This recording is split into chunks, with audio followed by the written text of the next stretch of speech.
Most wanted ఎర్రచందనం అంతర్జాతీయ smuggler Kandaswamy Venkatesh ను తిరుపతి నగర పోలీసులు అరెస్టు చేశారు. ఈ ఏడాది జనవరిలో మామండూరు అటవీ ప్రాంతంలో పోలీసులపై దాడి చేసిన కేసులో కందస్వామి వెంకటేష్ ప్రధాన నిందితుడు. స్మగ్లర్లు సాహుల్ హమీద్, గంగిరెడ్డితో కందస్వామికి బలమైన సంబంధాలు ఉన్నాయని తిరుపతి అర్బన్ ఎస్పీ గోపీనాథ్ జెట్టి వెల్లడించారు.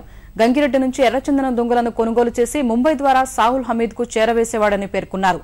దేశం విడిచి పారిపోయిన గంగిరెడ్డికి కందస్వామి వెంకటేష్ ఆర్థిక సాయం చేస్తున్నారని ఎస్పీ తెలిపారు. చెన్నైలో ఉంటాడు ఇతన్ని నిన్న చెన్నై పాస్పోర్ట్ ఆఫీసులో అరెస్ట్ చేయడం జరిగింది. ఫేక్ పాస్పోర్ట్లు సృష్టించి బయట దేశాలకు వెళ్లి రావడం ఆనవాయితీగా జరుగుతున్నట్టుంది. అదేవిధంగా నిన్న ఆ కార్యక్రమంలోనే ఇతన్ని పాస్పోర్ట్ ఆఫీసులో స్వాధీనంలోకి తీసుకోవడం జరిగింది. ఇతను మీద దాదాపుగా 10 కేసులు మన రాష్ట్రంలో ఇప్పటివరకు నమోదై ఉన్నాయి.